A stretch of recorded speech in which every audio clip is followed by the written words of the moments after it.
there's just so many avenues you can go down. And I know plenty of people that, they've been in the field for 5, 10, 15 years. And they said, well, I think I'm done turning wrenches, and they go into the office.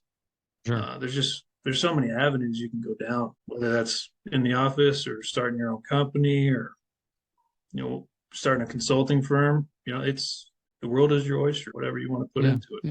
Hello, and welcome to the Elevator Careers podcast, sponsored by the Allred Group. I am your host, Matt Allred. In this podcast, we talk to the people whose lives and careers are dedicated to the vertical transportation industry to inform and share lessons learned, building upon the foundation of those who have gone before to inspire the next generation of elevator careers. When talent is mission critical, call the Allred Group. With industry expertise, top talent, and exceptional customer service, you need the Allred Group on your side. Your priority is their priority. Call now, 404-890-0445. What if the only thing between you and a great career was showing up with the right attitude? In this episode, I talk with Ryan Jones, an elevator pro whose journey started with a little bit of encouragement from his then girlfriend's dad and grew into a full-blown career in the trade. Ryan's story is a reminder that no one starts out knowing everything, but those who bring a desire to learn can go far. From climbing into escalator pits to reprogramming controllers, Ryan shares the hard-earned lessons, funny moments, and the mindset that keeps him passionate about the elevator industry. Well, Ryan, welcome to the show. Thanks for having me. Happy to be here. Yeah, I'm excited. Always a pleasure. I enjoy these conversations. I enjoy talking to people like yourself that have interesting, fascinating, just the careers in the elevator industry and the people that do them is a lot of fun for me. So, remind me, you're in Denver, Colorado, right? Yep, I'm in Denver. Been in the trade coming up on 10 years now. Cool. How did you get started in the first place? What was it that kind of made that happen for you? Well, I was dating a pretty girl, and her dad was like, "Hey, man, I think you might be able to do this." And I've provided, for my family for however many years, and it's done well for me. So I ended up marrying her, got in the trade, and the rest is history, I guess. Right. No, I mean, those family connections work for a lot of people, and even if you have to marry into them to make them family, right? It worked out. Yeah, it did. Definitely. Yeah. Had you ever thought of elevators prior to that? Had it even crossed your mind? No, they were just a magic box. Right. That's it. I never thought about the people who worked on these. Figured it was a general contractor or maybe an electrician or something. Yeah. What kind of work were you doing prior to that? Anything from building decks to excavation to general construction. Just trying a few things out before I found what I really wanted to do. Gotcha.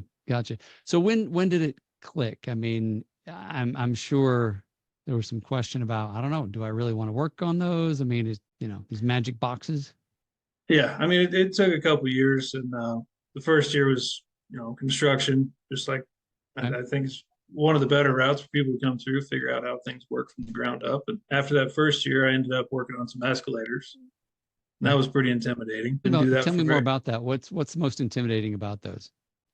Well, you just see all these stairs and teeth and gears and a lot of heavy machinery and not as many sensors as you'd think to protect you as like an elevator would. Right. You got to crawl down in these things to clean them out. It was more than I bargained for. That's at that point. I've heard, they're different animal, obviously different game, but I get in the Atlanta airport and I'm looking at, okay, there's about 500 people on this escalator, it's hauling us to the top of the tunnel. And I'm like, man, if that were to ever break, I mean, it'd be a nasty slippery slide. Just definitely not good. Yeah. So glad I have people like you out there working on them, keeping them up and running. And so it sounds like escalators are maybe not your favorite thing. No, well, I didn't have much experience on them. I ended up moving back from Salt Lake after I got in the trade and left that venture behind. So it was short lived, but I didn't hate it. Gotcha. Well, you just said more than I bargained for, so I was curious, but I'm sure it's a eye-opening experience to crack one of those open and climb down in the pit, and who knows what you're going to find down in there. Yeah. Yep. No doubt. Yeah. So back from Utah and haven't really done a lot of escalator since. No, never really had the opportunity, busy doing other projects. And we have some guys that are really good at escalators, and if that's what they want to do, more power to them. I know there's a lot of them out at DIA, whatever, right? A lot of areas in and around Denver that I used to live out there 20 years ago. So I know Okay. they're out there. There's probably a few more than you remember. I'm sure there are. Absolutely. So you said it took a couple of years for it to click. What was it that kind of, you know, I guess came to life for you? It was like, yeah, this is what I was looking for, even though it. Sure. Yeah. I mean, it was a couple years in construction, and then I moved into a modernization department with a guy who was getting ready to retire, Okay. and just seeing the ins and outs and how you have to make the old work with the new, and how it can be a challenge more so than um, different than construction. I enjoyed that aspect of making the old stuff run, keeping those going while you're trying to put some new stuff in the building and figure out how to make the old stuff work with Sure. this new equipment that you want. You want it to make it, smoother. You want to make it look new. Figuring out how to make all that happen was a lot of fun. Yeah. Yeah. So it was a mod kind of came to life for you. That's cool. I've been told that it's, more complex. Obviously, I've never done a mod, so I don't have any experience, but it makes sense to me. Yeah, if you're trying to marry up old and new and they're 30 years different, and did the controllers even talk to each other? Do they not? Make some I/O boards and these inputs, fire those outputs. You make them talk eventually. That's cool. I mean, just because of the creativity, right, that it takes to get the message across. I mean, I guess I didn't didn't realize you were making the boards and kind of. I guess that's when they're talking about prints, right? If you can get the print, then you you know fix anything. Is what I've been told. That kind of the Some same guys idea. can't. It's cool. Yeah, it's a You lot get of a fun creating circuits, and one of the big ones like fire service overlay, make sure that things are happening. Your supervisor gives you a pile of relays and bases and says, "Can you make it work?" I guess we have to. Yeah, yeah. Well, and obviously you got a team, and you've got people you can call on, and so as a team, right? If you can't figure it out, I mean, especially when you're new, I don't know at what point they turn you loose on those. I guess once you get your license, but even then, there's going to be stuff you haven't seen or don't recognize. Is that fair to say? Oh, absolutely. There's nothing more confident than a fourth year apprentice. He's seen everything, he knows everything, and then as soon as he turns out, it's like, oof, man, I need to review this my contact book and see who knows what again. Yeah, yeah, I'm sure. Yeah, just kind of like, no more training reels, right? You're out there, what can Yeah, you do? Yeah, yeah. So, and that, yeah, I'm curious, how do you approach, the training, the mentoring of apprentices? I'm sure you've had a few come through. What to you is most critical to make sure that they're, ready for that fourth year? I mean, as long as they have the want to, that's the biggest thing. We have a lot of guys that really want to, and it's Hmm. definitely appreciated. And then some, this is just another job, and it's just one of those things where it says, well, I can only teach you so much if you don't learn stuff on your own. I mean, you get out what you put in, right? So For sure. if you want to go home and study these prints and study the manuals, great. That you'll be a huge asset. And if you don't, some people can get away with it and still prove themselves pretty well without doing that. But um, yeah, the biggest thing for me is you have to want to. Sure. For sure. Like in anything, right? But once you have that desire and once you really apply yourself, it just seems like it would open up all kinds of doors, right? You would have knowledge that nobody can force it into you. You got to consume it. Absolutely. Yeah, I mean, there was plenty of classes offered through different employers on different products. I recommend people never turn any of those down. It's a feather in your cap. They can't take away from you. Sure. Um, that's Yep. that's a big one. Hey everyone, thank you for listening. This is Matt with a brief message from our sponsor. The Allred Group has been recruiting elevator industry talent for over 14 years. If you are looking to grow your business and hire great people, contact the Allred Group at allredgroup.com. That's ALLREDGROUP.com, and talk with Matt and his team about how they can assist you. And now, back to the show. What would you say is the most difficult part of the job? And maybe that changes over the years, but For a while, it was customer relations. Okay. Coming from construction, it's like, well, a lot of construction language being thrown around, and um, that's not going to fly in a fully occupied office building. When you're talking to nice people in suits and stuff like that. So that was a challenge for sure. Yeah, And from then, just the every day, you're going to come up upon something where hopefully you can learn from it. for sure. Yeah. Never a dull moment. Yeah. Did the customer relations piece ever bite you in the butt? Did you ever have any moments where like, um, whoops? No, there was nothing that really jumped out.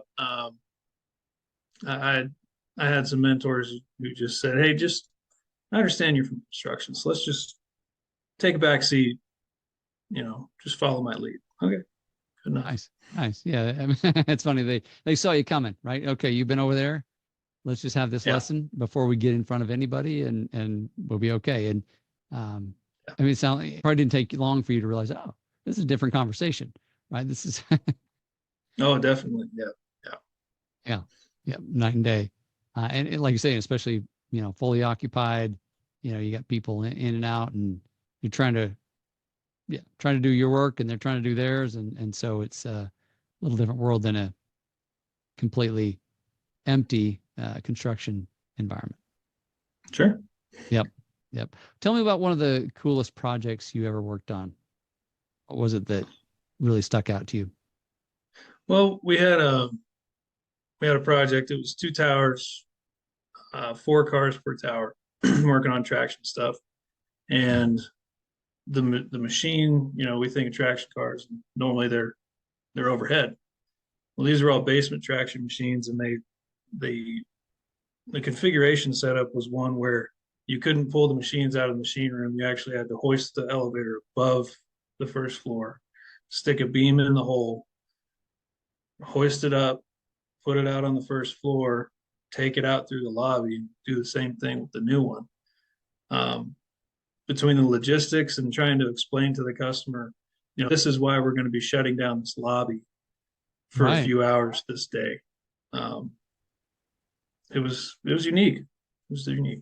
Sounds very unique. So when you say basement units, not being an elevator expert myself, does that mean the machine rooms in the bottom versus up on the roof? Is that That's exactly right. okay?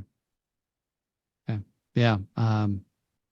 Yeah. I'm just trying to think what the ropes do, right? Because I have seen them, kind of up and over, and here's the counterweight. So if machine room's down there, is it just looped a few more times? It still goes up and down, or was it something different altogether?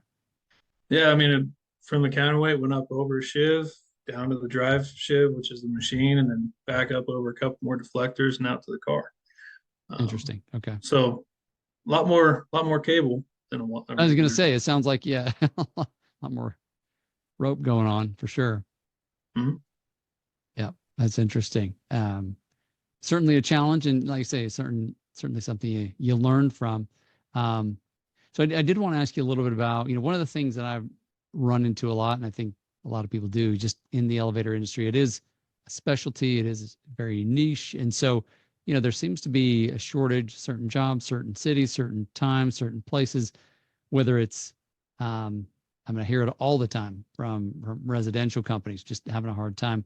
What would you say are the challenges that you see when it comes to recruiting new talent? Well, I mean, our outreach is there. It's no longer a secret. You don't have to know your brother-in-law You or don't your have to marry into father-in-law the to get family in. to get hires. No, but Okay. sometimes it does make it easier. Right. So outreach isn't really the problem. I think some of it is we have trouble explaining what it is we do day to day. Hmm. I'm sure it could be intimidating to a lot of applicants or people who would be applicants. That's a big challenge. And everyone says, "Well, man, it's got to be a tough job." I'm like, well, for some people it is. For some people it isn't. Maybe this is your thing. Yeah. Um, Yeah. and then through our recruitment process, there is such a long wait period from when you interview to when you may get called. Hmm. Um, some people find other jobs that they really enjoy. So For sure. that's, a candidate that would have been really good. And he says, well, I found something else. So, Yep. Yep. No, that makes sense. What would you say is the one of the most important attributes that somebody would need to have to be successful, to do what you do? again, the want to, and, just basic understanding of tools. There's nothing more frustrating. It's like, no, I need this wrench.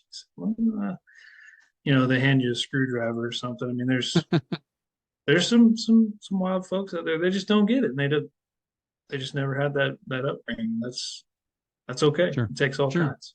Yeah. Yeah. Some basic skills, here's a tape measure. Here's how you read it, right? Some things like that um, work. But like you said, it's really that want to. I mean, even if the person that doesn't know what a screwdriver is or how to read a tape measure, with a want to, they can learn it. They can Absolutely. figure it out. Yeah.